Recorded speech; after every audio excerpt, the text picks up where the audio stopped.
When you are working in a school, one of the measures of a student's well-being is actually grades and GPA. That's one of the things that we look at when we kind of have our students of concern meeting, like who is failing and below what we consider sort of a healthy threshold. And sometimes because our Asian American students are high performing, we don't actually ask the other question of, are they doing okay?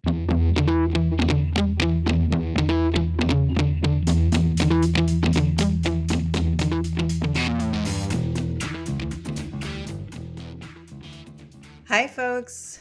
Happy New Year and welcome back to the podcast. I am rested, but unfortunately, right at the end of my break, I did get COVID. So I'm just getting over it. You're going to hear me sniffling a little bit in this introduction, or maybe a little hoarseness in my voice, but I hope you'll bear with me. Today, I have a really great set of guests to introduce to you, Chris Liu and Lisa Chung. Chris is a director of college counseling at a independent school in New York, and Lisa lives in LA here near me and is a school counselor. And I heard these two really wonderful, just amazingly intelligent, insightful women speak at last fall's NACAC conference. That's the National Association of College Admissions Counselors. And they gave a presentation that was called Unseen and Unheard. And it was all about mental health in the Asian American community, particularly for high school students. And I thought it was such a brilliant presentation, really brought to light a lot of things that I think a lot of people don't realize or don't even stop to think about. And I invited them to come on the podcast so we could talk about, the model minority myth, advising Asian American families and students, and helping us just find some common ground from which to move forward. So take a listen. I hope you'll enjoy this conversation. Chris and Lisa, thank you so much for joining me today. I'm really excited about this conversation and for our audience to get to hear a little bit more about the perspectives you take when working with particularly AAPI students, but also just your approach to working with students in general. So we'll get into the content that you presented at this conference that we were all at last fall in just a moment. But before we do that, I would really love for each of you to take just a couple of seconds to introduce yourself and tell us how your educational journey led you to where you are now. Chris, let's start with you. Sure. Thanks so much for having us today, Sheila. It's really, really awesome to be here. I'm currently Director of College Counseling at the Stony Brook School. I've been here for the last 10 years. I've done a bunch of different things in my career, which I won't go into right now, but I really love working with students. I'm also an immigrant. I came here when I was just about 6 from South Korea with just my immediate family. And just growing up, there was a huge emphasis on education and just a lot of emphasis on doing well in school. And so I think that was for my family. I think the dream was to get into an Ivy League school, get the job, the spouse, the children, and then hopefully that they would also get into high ranking schools. And so I feel like, yeah, I have lived a sort of a, quote unquote, typical Asian American immigrant experience here in the US. And how did you come into counseling work? Oh, I'm actually a licensed mental health counselor. And so initially, I actually worked at a refugee resettlement organization, helping refugees assimilate and acclimate to the US. Somehow I ended up working in a bunch of different schools and eventually was actually working as a school counselor. And then the college counselor retired, and my principal was like, do you want to try this? And I was like, sure, I'm up for anything. And so that's how I ended up in college counseling. That's wonderful. And clearly you have all the skills and perspectives needed for it. Just before we turn on the recording, you were saying it's the best year your school has ever had with early admissions results. So that's awesome. Yeah, I'm really, really proud of our students and like a very positive vibe right now on our campus. That's so great. Lisa, how about you? Tell us about what you do and how you came to do it. Sure. So I'm currently at La Cañada High School. This is only my third year here. I've been a public high school counselor for over 20 years. So love what I do, love motivating students and helping parents and working within the school system. So prior to that, I worked for UC San Diego. I was in the Department of Psychiatry. I've also worked at juvenile hall. So a little bit of everything. Like Chris, I was an immigrant. I came from Taiwan when I was 7 years old. So, I guess maybe typical, except that we lived in El Centro, which is the southwest corner of California, right next to Mexico. So a lot of cultural identity of like, who am I and how do I fit in this American landscape? So a lot of survival mode, issues to deal with. So, I came into counseling, really wanted to make a difference and just have enjoyed every minute. Well, that's fantastic. So, as I mentioned in my introduction, I heard you both give a talk on supporting Asian American students' mental health through the college process at the annual NACAC conference. It's the National Association of College Admissions Counselors, of which all three of us are members. And you drew quite a large audience, which I was really happy to see. And it wasn't just Asians in the audience, so there were a lot of us. And I thought that the material you presented was really sharp and impactful, and things that, I know you've been dealing with in most of your career. But I think people haven't really been talking about it explicitly until maybe just the last 2 or 3 years. So I'm curious if you can tell us where the idea for that panel come from, and why did you feel like we needed this information now? Well, as a public high school counselor, a lot of times we're dealing with crisis or we're dealing with D's and fails or things that, walk through our door. So the conversation that Chris and I started having was unseen and unheard, really thinking about Asian Americans. Sometimes they don't walk through our office with crisis. And many times when we do see them in crisis, it's like we're hitting rock bottom. So we really want to see if there's things that we could do before we get to that point. And so that was the genesis of, okay, I think it's time to discuss Asian American mental health. And when we look at stats, it's surprisingly that Asian Americans have one of the lowest mental health seeking rates. So we're like, wow, this is not good. We need to do something about it now. I think just to add to that, Sheila, even though Lisa works at a public school and I work at a private school, I was seeing the same thing among my API students, right? Except that the D was not the fail, it was the B. And so they were just carrying a lot. They were under a lot of stress and pressure from families and expectations. And then as Lisa and I talked, I also shared my own personal experience of having grown up with mental health issues and not always feeling like there was a safe space for me to actually talk about it myself. Yeah, absolutely. I mean, both of you brought up two really, I think, important factors here. One is the unseen and unheard. We don't really always recognize when a student from another culture, let's just say, is Mhm. struggling, especially I think in our Asian cultures where academic excellence is just expected. And so the standards, like you're saying, Chris, for failure are a little bit different, right? It's not the D, it may be even an A minus, brings up, the kind of emotions and sense of failure that someone else getting a D or an actual fail would. So I know at the heart of that, both of those things, is the model minority myth. Can you give us a quick definition of what that is and how it impacts Asian students? So the model minority myth really stems from that, Asian Americans are fine, that, they are the go-getters, they're getting straight A's, they're quiet in the class, and they're hardworking. So anything that doesn't fit that is like censored and people don't believe it. And so we're also then pitted up against other groups and minorities, and so that it becomes almost like a struggling Olympics, like who has a greater struggle, and Asian Americans, you don't, so you be quiet. So model minority myth has a lot of nuances to it that is not the best. Chris, what would you add? Yeah, I would say it's the myth, it's the perception that we're always okay. We are high achieving, we are successful. I think the other thing I would say is that Asian Americans are often portrayed as people that don't speak up or push back. And so, Yeah, we just kind of like do what we're told and we get along with people and we kind of fulfill all the expectations placed upon us. And so, yeah, I think that those are some of the other components of the model minority myth. Yeah, and it is difficult to encapsulate because it has so many different interactions with other things, right? So, Lisa, you mentioned we're being pitted against other minorities, right? If the Asians can immigrate here and be quote unquote fine, why can't other ethnic groups, right? So we are used as a cudgel against other minority groups.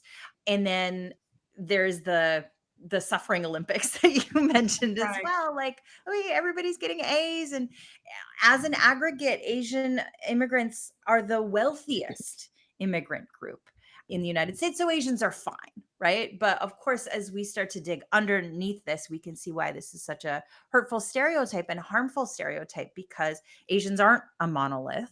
There are lots of different types of Asian immigrants, from immigrants like my parents. I don't know if this fits your families, but my parents came over as part of an immigration plan that was really trying to draw in highly educated, technically trained people to move to, it's why I grew up in a rural area in Michigan. My father was a doctor, and he was sort of recruited in.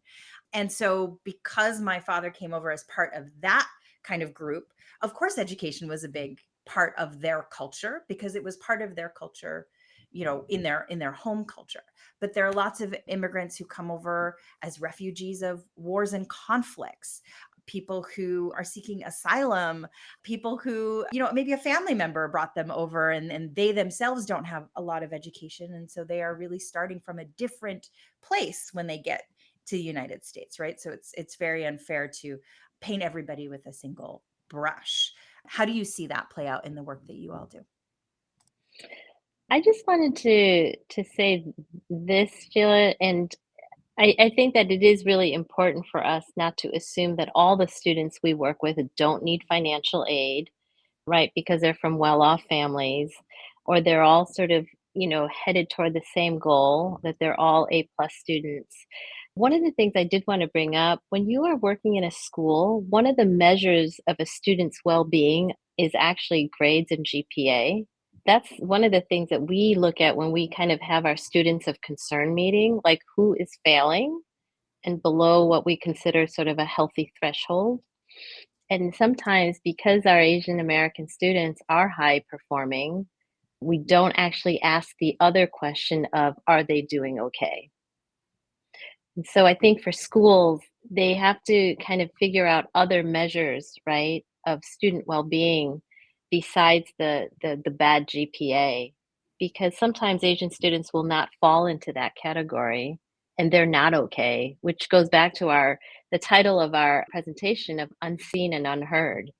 Absolutely. And then the idea that, because if you don't live up to that model minority standard, then you're a bad Asian. And so you're like, it's a double whammy. You feel even worse about yourself.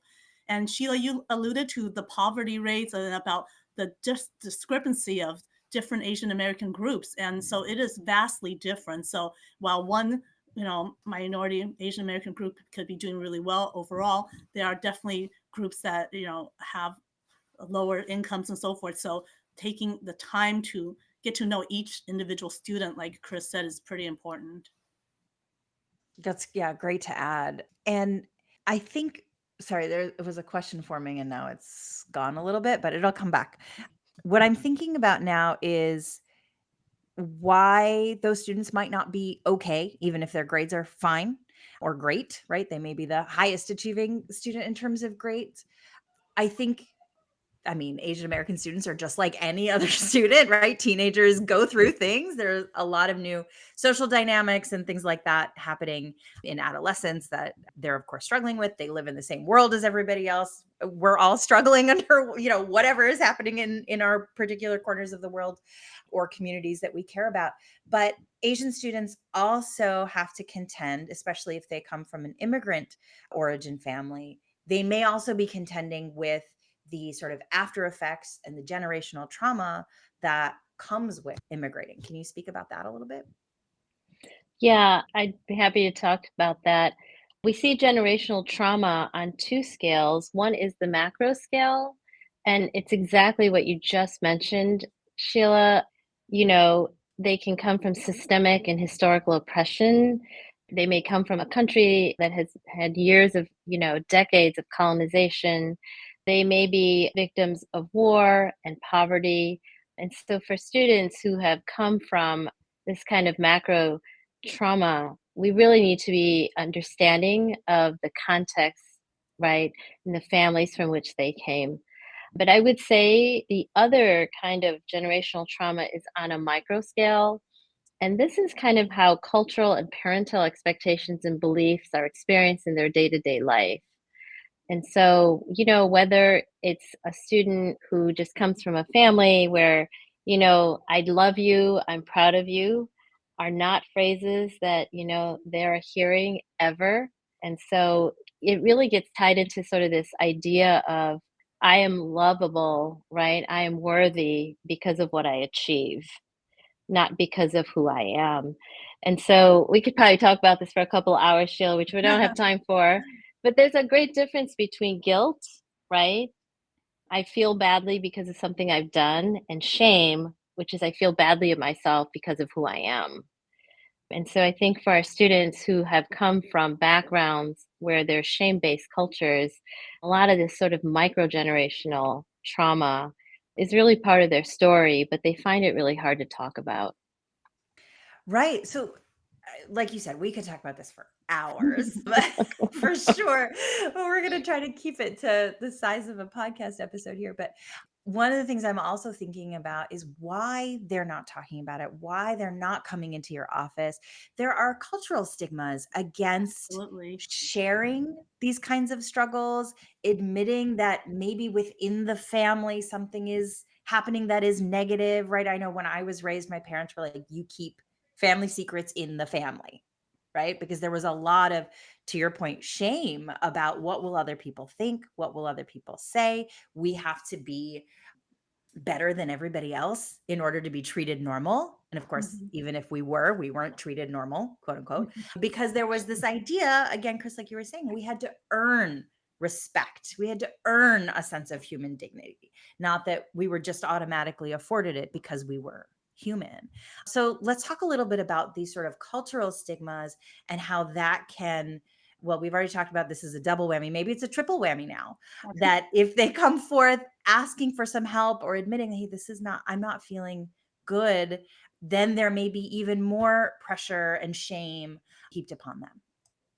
Yeah, we see, twofold. One is academically, like we kind of started talking about. There's a great meme out there that, we're Asians, not Besians. So, like Chris said, B is like not okay, and this is the standard. And so, academically, we see students walking in, a little bit stressed, and that's when we say, hey, are you okay?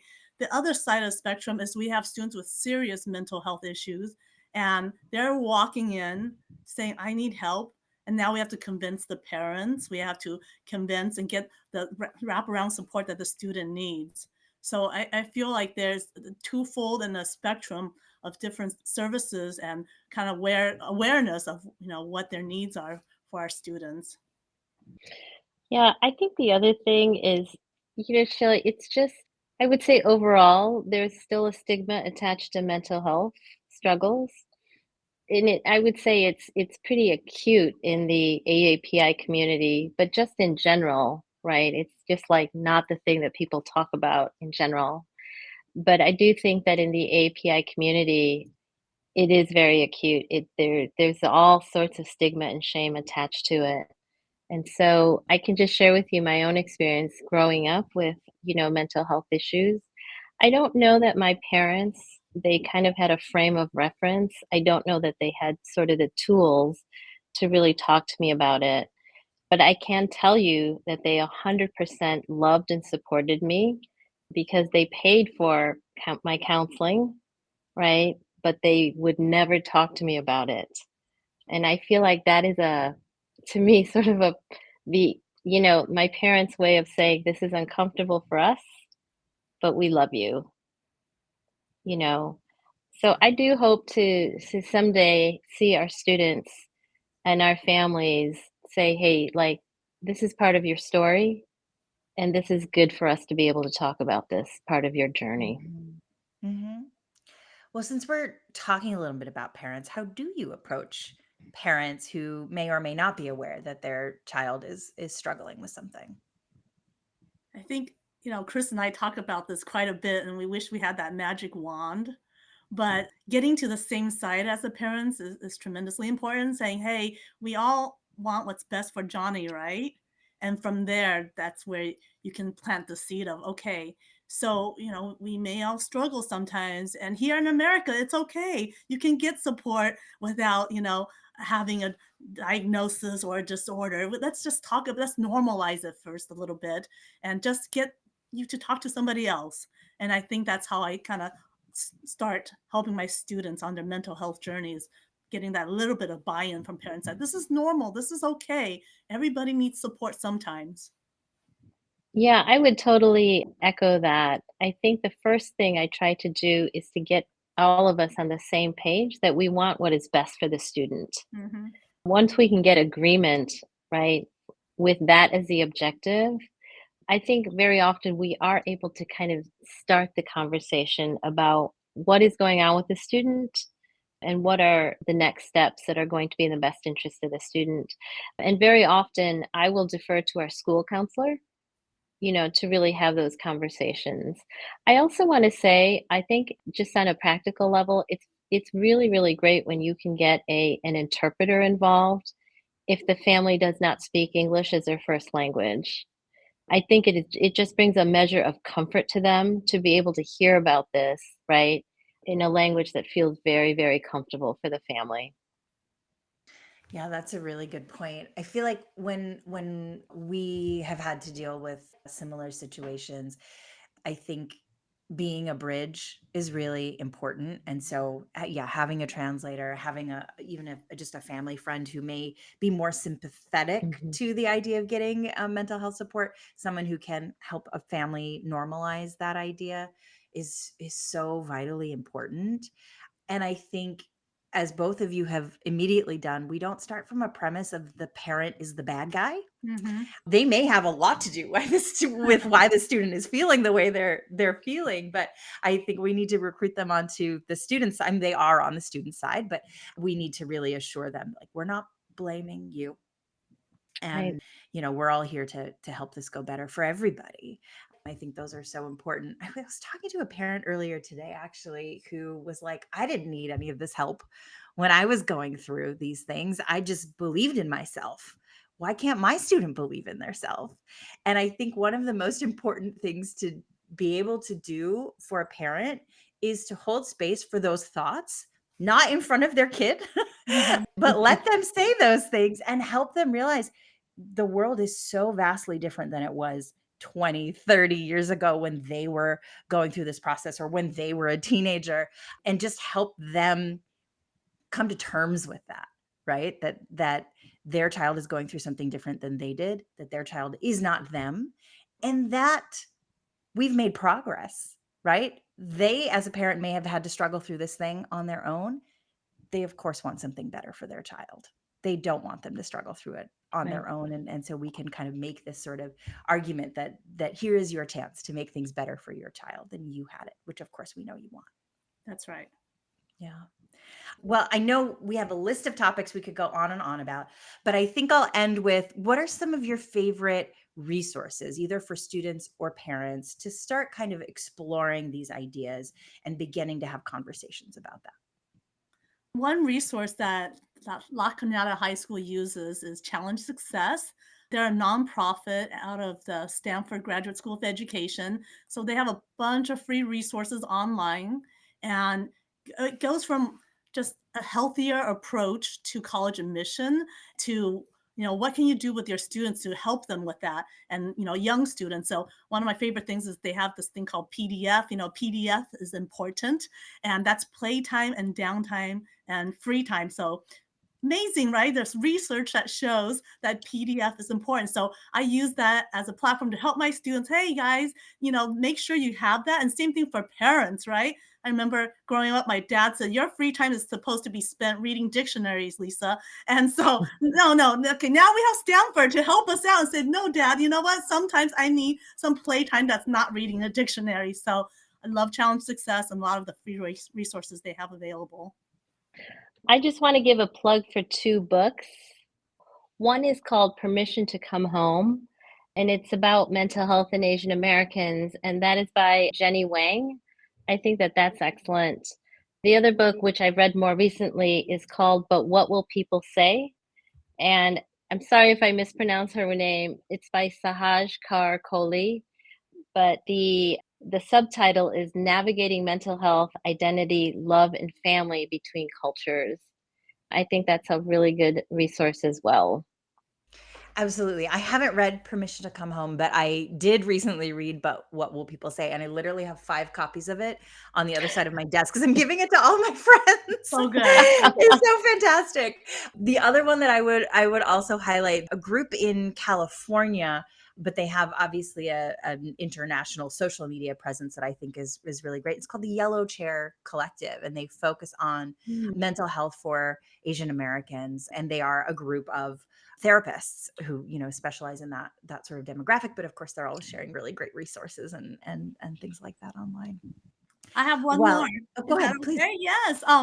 This one's a fun one, and I think sometimes we need to just hear other Asian voices, and so that we're not so alone. How to American and Immigrant's Guide to Disappointing Your Parents by Jimmy O. Yang. It was fantastic. It's funny, and again, to share that Asian American experience and to relate to that. Yeah. So that's a fun one. Yeah, I love that I mean, these things didn't exist 10 years ago Right. even. So Yeah. I just love that there's so many stories that are out there. There are voices that we can listen to help us realize that this is really all normal and we all need each other. Well, I think that's a great place to leave it. Chris and Lisa, thank you so much for not only coming on the podcast, but for the work that you're doing and the perspectives that you're raising. I think it's so important. Thank you. Thanks so much for having us here, Sheila. This has been it's been great talking to you about these important issues. Awesome. All right. Thank you. Well, I really could have gone on talking to them for a very long time and excited to collaborate further with both of them in the future. If you look at our show notes, you will find links for all of the resources that we mentioned, the books, the websites, the organizations, and I hope you will check those out. And just a sort of programming note, we are going to be switching to an every other week release of the podcast. So be aware of that. And I am still looking for questions and situations to coach families through and students through. But if you just even have a question about college admissions or testing that you'd like to have answered on the show, you can submit that anonymously. Please see the show notes and you will find a link to do that. All right, everybody, we'll see you next time. Thanks.